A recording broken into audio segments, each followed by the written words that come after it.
Bangunan ini adalah kos-kosan di Yogyakarta. Terakhir nongol di internet sekitar 4 tahun yang lalu. Waktu berjalan.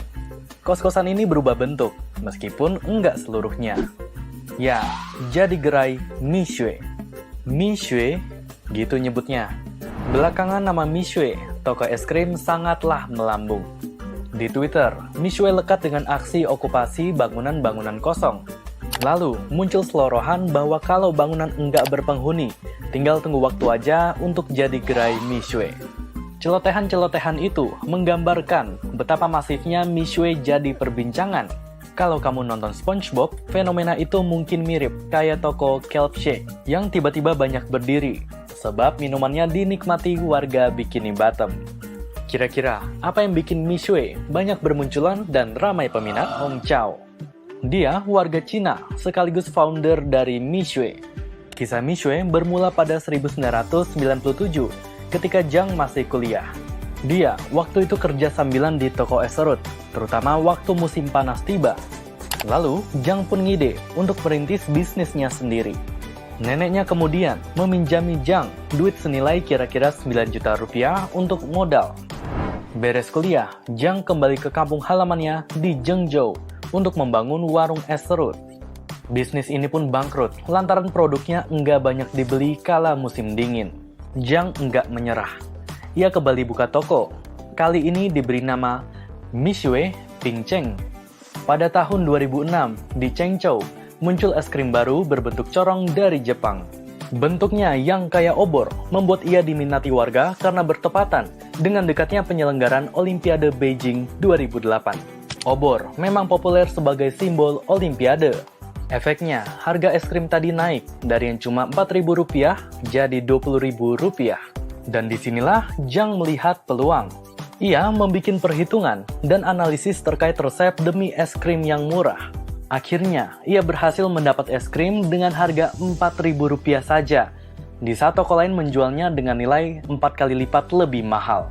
Mixue laris, dan disinilah kisah manisnya dimulai. Pada 2007, Zhang memutuskan untuk membuka hak waralaba atau franchise. Banyak toko kemudian dibuka, dimulai dari Henan. Dalam rentang setahun, Mixue sudah punya setidaknya 180 franchise di seluruh Cina.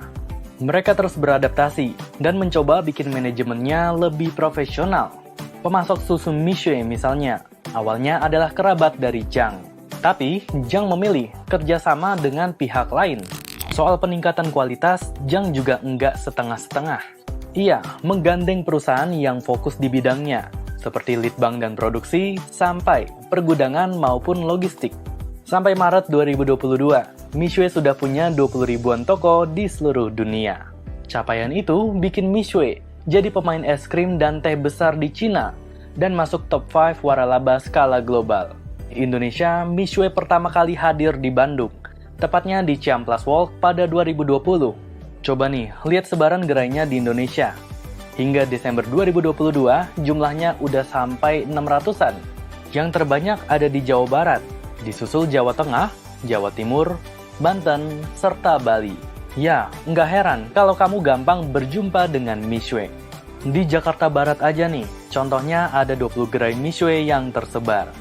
Banyaknya gerai ini bisa jadi karena orang penasaran. Awalnya iseng, malah jadi ketagihan. Karena harganya yang pertama affordable. Yang kedua, dia tuh setiap outlet rasanya tuh sama. Jadi kayak mau gue di outlet yang Palmerah atau yang di Pamulang itu tuh sama-sama semuanya.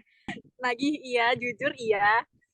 Iya, kalau di frekuensinya paling satu minggu bisa sekali, ya seminggu sekali lah, itu paling mentok ya. Tapi kalau lagi pengen banget tuh bisa seminggu 2 kali gitu.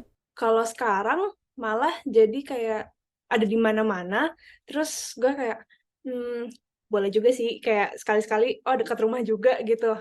Kalau dibandingin sama brand lainnya, mungkin kalau misalkan yang ini, kalau misalkan Mixue itu kayak lebih udah minumannya enak. Terus udah gitu ya harganya juga affordable, ya nggak sih?